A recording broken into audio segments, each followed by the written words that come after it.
यही वजह है कि ऐसे बच्चे बड़े होकर भी स्ट्रॉन्ग फैसले नहीं कर पाते और रिलेशनशिप में भी ट्रस्ट इश्यूज पैदा हो जाते हैं। कहते हैं हमने तुझ पर लाखों खर्च किए हैं, अब बदले में इंजीनियरिंग या MBBS की शक्ल में डिलीवरी करो। यही वो जुमला है जो नौजवानों को ज़हनी तौर पर तोड़ देता है।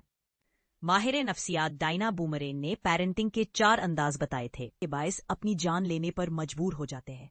नतीजा ये निकलता है कि बच्चे फैसला करने की सलाहियत खो बैठते हैं, एतमाद कमजोर हो जाता है। अस्सलामु अलैकुम सामाइन, आप देख रहे हैं प्राइम AI पॉडकास्ट चैनल, आपकी मेजबान रेजा।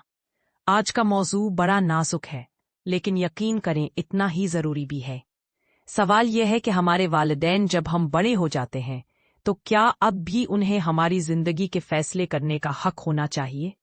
इसी हवाले से आज मेरे साथ हैं मेहमान खसूसी डॉक्टर सना, जो एक माहिर नफ्सियात हैं और नौजवानों के मसाइल पर रिसर्च कर चुकी हैं। खुश आमदीद सना। बहुत शुक्रिया रीजा, मुझे खुशी है कि आपने इतना अहम मौजू चुना, क्योंकि ये मसला हम सब की जिंदगी में किसी न किसी शक्ल में मौजूद है। मैंने कल इंस्टाग्राम पर एक सवाल पूछा था कि वालिदैन की वो कौन सी आदत है जो बच्चों को टॉक्सिक या कंट्रोलिंग लगती है, और जो जवाबात मिले वो वाकई परेशान कुन थे। कोई कह रहा था कि वालिदैन जबरदस्ती अपनी मर्जी का कैरियर थमा देते हैं, कोई कह रहा था कि शादी अपनी पसंद से करने नहीं देते, और कुछ ने कहा कि फैसले करने की इजाजत ही नहीं मिलती।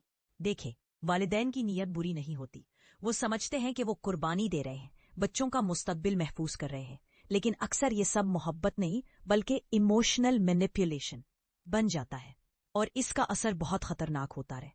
जी, जैसे एक केस मेरे सामने आया, एक तालिब इल्म आतिफ जिसने मेडिकल पढ़ने की बजाय फाइनेंस और स्पोर्ट्स का ख्वाब देखा था, लेकिन वालिदैन ने जबरदस्ती MBBS में दाखिला दिलवाया। नतीजा ये कि वो दबाव में आकर अपनी जान ले बैठा। आतिफ की नहीं है सहर, पाकिस्तान में बहुत से नौजवान लड़के लड़कियां फैमिली प्रेशर के अपनी जान लेने पर मजबूर हो जाते हैं, खास तौर पर लड़कियां जिन पर या तो जबरी शादी मुसल्लत की जाती है या रिश्तों में जबरदस्ती की जाती है। एक बात और, हमारे यहाँ वालिदैन बच्चों को एक इन्वेस्टमेंट समझ लेते हैं।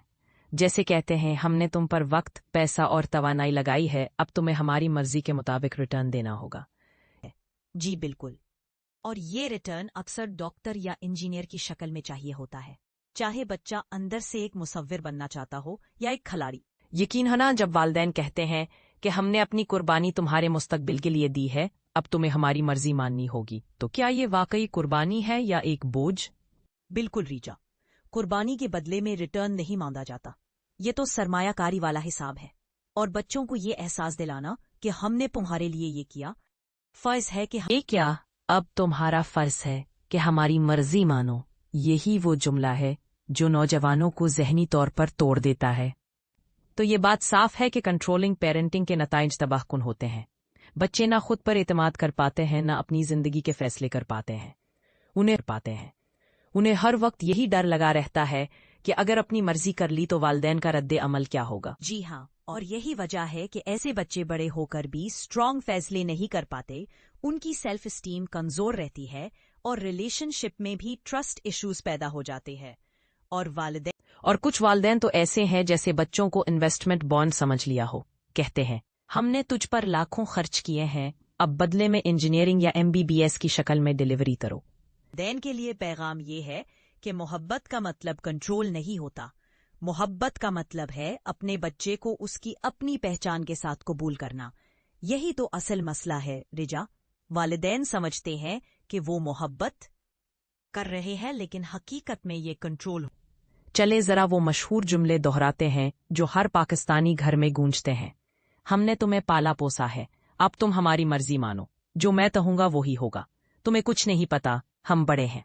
नतीजा ये निकलता है कि बच्चे फैसला करने की सलाहियत खो बैठते हैं, एतमाद कमजोर हो जाता है, और वो अपनी जिंदगी के बड़े फैसलों में भी डरे डरे रहते हैं। और ये सब सिर्फ करियर या शादी तक महदूद नहीं रहता, ये तो बच्चों की पूरी शख्सियत को दबा देता है। माहिर नफ्सियात डायना बूमरेन ने पेरेंटिंग के 4 अंदाज बताए थे: ऑथोरिटेरियन, आमिराना, सख्त उसूल, कम मोहब्बत; परमिसिव, ढीला ढाला, ज्यादा मोहब्बत, कम उसूल; अथॉरिटेटिव, तवाज़न वाला, असूल भी और मोहब्बत भी। نگلیکٹفل، غافل، نہ اصول، نہ محبت۔ ہمارے گھروں میں زیادہ تر پہلی قسم ملتی ہے، یعنی آمرانہ والدین ہے، اور یہ بچوں کو سب سے زیادہ نقصان پہنچاتی ہے۔ اور پھر سب سے بڑا مسئلہ، شادی۔ کتنی لڑکیوں کو میں نے روتے ہوئے یہ کہتے سنا ہے کہ انہیں اپنی پسند کی شادی کا حق نہیں دیا گیا۔ ہاں، اور یہی وہ جگہ ہے جہاں بچے سب سے زیادہ دم کھٹنے کا شکار ہوتے ہیں۔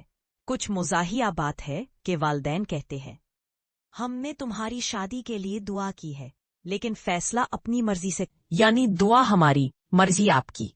ور بچوں کے لیے پیغام یہ ہے کہ اختلاف کریں لیکن احترام کے ساتھ۔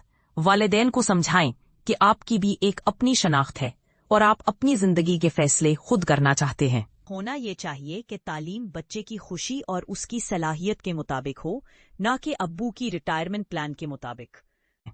تو دوستو، یہ تھا آج کا موضوع، والدین کی محبت اور کنٹرول کے بیچ کی وہ لکیر جسے سمجھنا سب کے لیے ضروری ہے۔ اگر آپ کے والدین آپ کو اپنی مرضی کے فیصلے کرنے دیتے ہیں تو یقین کریں آپ دنیا کے خوش قسمت لوگوں میں سے ہیں، اور اگر نہیں تو ہمت کریں، بات کریں اور اپنی زندگی کے مالک خود بنیں۔ میں ہوں رجا، آپ سن رہے تھے پرائم اے آئی پوڈ کاسٹ۔ اگلی بار ایک اور حساس لیکن دلچسپ موضوع کے ساتھ حاضر ہوں گی۔ تب تک کے لیے